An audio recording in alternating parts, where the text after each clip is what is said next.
হাজো সমষ্টিৰ অন্তৰ্গত ৯৬ নং সনিয়াদি গাঁও পঞ্চায়তত মুখ্যমন্ত্ৰীৰ মহিলা উদ্যমিতা আঁচনিৰ প্ৰপত্ৰ বিতৰণ। আত্মসহায়ক গোটৰ মহিলাৰে ভৰি পৰিছে পঞ্চায়তৰ চৌহদ। হাজো সমষ্টিৰ অন্তৰ্গত ৯৬ নং সনিয়াদি গাঁও পঞ্চায়তত মুখ্যমন্ত্ৰী মহিলা উদ্যমিতা অভিযান আঁচনিৰ প্ৰপত্ৰ বিতৰণ কৰে।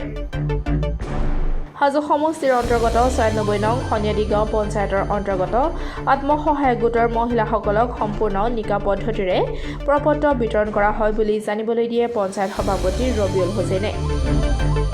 আৰু প্ৰপত্ৰ লোৱাৰ উদ্দেশ্যে পঞ্চায়ত চৌহদত ভিৰ কৰিছে শ মহিলাই, কিয়নো একেদিনাই প্ৰপত্ৰ সংগ্ৰহ কৰি জমা দিব লাগিব যাৱতীয় প্ৰপত্ৰ।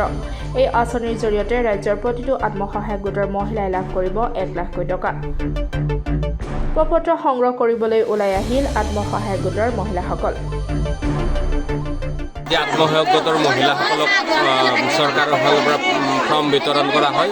এই ফৰ্মবিলাকত প্ৰত্যেকজন আত্মসহায়ক গোটৰ মহিলাই ১০,০০০ টকাকৈ পাব, যাৰ কাৰণে আজি ফৰ্ম আমি আমাৰ সনিয়াদি পঞ্চায়তত ১,০৬৭টা ফৰ্ম বিতৰণ কৰিবলৈ লৈছোঁ।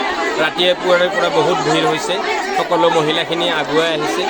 আশা কৰোঁ এই আত্মসহায়ক গোটৰ এই যি চৰকাৰৰ পৰা সহায় সহযোগ কৰিছে তাৰ দ্বাৰা তেওঁলোকে স্বাৱলম্বী হ'ব, এখন সুস্থ সবল সমাজৰ লগতে নিজৰ ঘৰখন নিজে যাতে, আজিকালি এটা কথা যে মহিলাখিনিয়ে যাতে নিজৰ স্বামীক পইচা খুজিব লগা নহয় খৰচৰ বাবদ, তেওঁলোকে যাতে নিজে নিজৰ ইনকাম তৈয়াৰ কৰি ল'ব পাৰে, এক স্বাৱলম্বী হ'ব পাৰে, তাৰ কাৰণে চৰকাৰৰ এই প্ৰয়াস। চৰকাৰৰ এই প্ৰয়াসক মই সনিয়াদি পঞ্চায়তৰ সভাপতি হিচাপে শলাগ লৈছোঁ, প্ৰশংসা কৰিছোঁ। কাৰণ অতি দৰিদ্ৰ দুখীয়া মহিলাসকলে আত্মসহায়ক গোটৰ জৰিয়তে বহুত আগবাঢ়ি যাবলৈ সক্ষম হৈছে।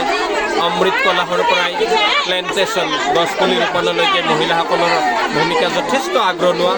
NRLM-ৰ ফালৰ পৰাও সহায় সহযোগ হৈছে, আমাৰ ব্লক ডেভেলপমেণ্টৰ ফালৰ পৰাও সহায় সহযোগ কৰিছে। আশা ৰাখিছোঁ এখন সেউজী ধৰণী ধুনীয়া হিচাপে সুস্থ সবল সমাজৰ লগতে এখন শিক্ষিত আৰু স্বাৱলম্বী অসম গঢ়াত এই আঁচনিয়ে সহায় কৰিব বুলি ভাবিছোঁ। মঞ্জু বেগম আনোয়াৰ আগতে গ'ল, আনোয়াৰ ফৰ্মখন দিয়াৰ পিছত গ'ল।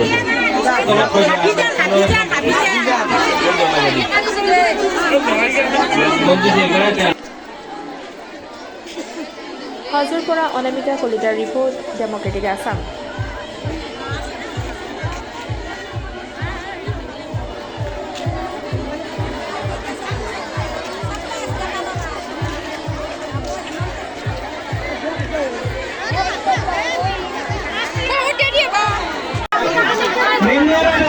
रेलवे वाली के हाथ में